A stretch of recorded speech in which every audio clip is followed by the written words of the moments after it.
பள்ளியில் ஓதி வந்ததன் சிறுவன் வாயில் 1000 நாமம்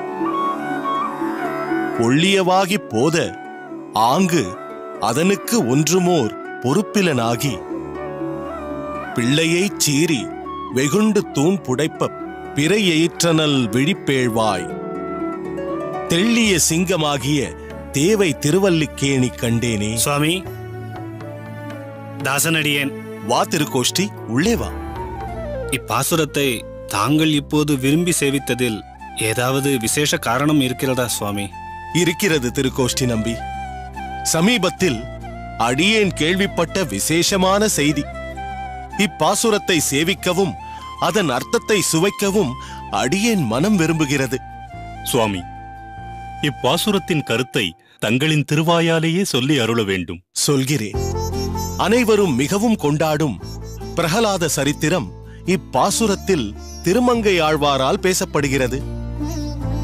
பள்ளியில், அதாவது பாடசாலையில் சேர்க்கப்பட்டிருந்த தன் மகனான பிரகலாதன் தன்னுடைய பெயரை சிலாகித்து இரண்யாய நமக என்று சொல்லுவான் என்று எதிர்பார்த்தான் இரண்யன்.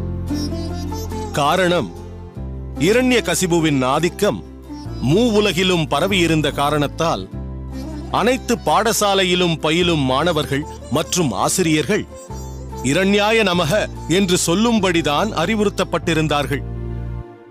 அதனால் அனைவரும் இரண்யனின் நாமத்தைத்தான் உச்சரித்து வந்தார்கள். ஆனால் இரண்யனின் மகனான பிரகலாதன் தன் தந்தை எதிர்பார்ப்புக்கு மாறாக பகவானின் 1000 நாமங்களை உச்சரித்து புகழ்ந்து ஒரு சகசரநாம அர்ச்சனையையே செய்துவிட்டான். இதை சற்றும் எதிர்பார்க்காத இரண்யன் வெகுண்டெழுந்தான். என்னை விட உன் ஹரி உயர்ந்தவனா? எனக்கு பயந்து எங்கேயோ ஒளிந்து கொண்டிருக்கும் என் எதிரியை நீ ஏன் உபாசிக்கிறாய் என்று கேட்க, அதற்கு பிரகலாதன் தைரியமாக, என் ஹரி ஓடி ஒளிபவர் அல்ல, எங்கும் வியாபித்திருப்பவர்.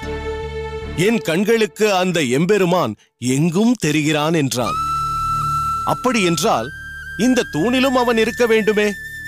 உன் பரந்தாமன் இதிலிருந்து வருவானா பார்க்கலாம் என்று வெகுண்டு தூணை தன் கதையால் அடிக்க, அங்கு அக்கணமே அந்த இரண்யனின் கதை முடிக்க தோன்றினானே அந்த தெள்ளிய சிங்கபிரானை. விருந்தாரண்ய க்ஷேத்திரமாகிய, அதாவது துளசி காடுகளாலும் அல்லி மலர்கள் நிறைந்த குளத்தை உடைய திருவல்லிக்கேணி க்ஷேத்திரத்தில் கண்டுகொண்டேன் என்கிறார் திருமங்கை ஆழ்வார். ஆஹா, என்னே பிரகல்லாதனின் பக்தி! தன் பகவானிடத்தில் எப்படி ஒரு விசுவாசம்! ஆம் பெரிய நம்பிகளே, இப்படி ஒரு மகா விசுவாசத்தோடு இப்போது ஒரு பாலகனை காண்பது என்பது அரிதுதான்.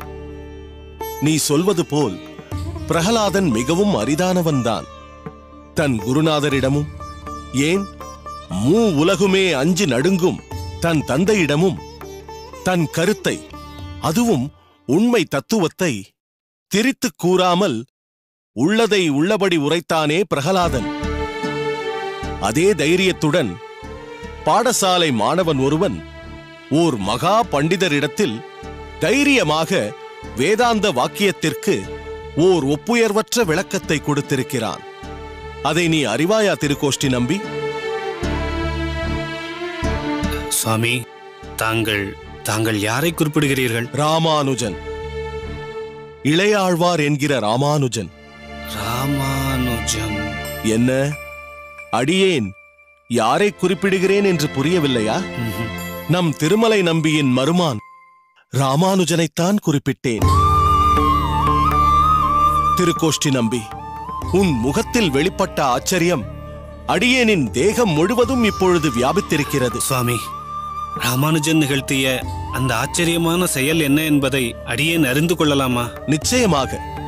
நீ மட்டுமல்ல, நம் சம்பிரதாயத்தில் ஊக்கமுள்ள சகலரும் அவசியம் தெரிந்து கொள்ள வேண்டும். சாந்தோக்கிய உபனிஷத் வாக்கியம் யதா கப்யாசம் புண்டரீகம் ஏவ மக்ஷினி என்ற வாக்கியம் இருக்கிறதல்லவா? ஆம் சுவாமி. அதற்கு யாதவ பிரகாசர் பரமபுருஷனின் கண்கள் குரங்கின் பிருஷ்டபாகம், அதாவது ஆசன பகுதி போன்று சிவந்து இருக்கக்கூடிய கண்கள் என்று விளக்கம் சொல்லியிருக்கிறார்.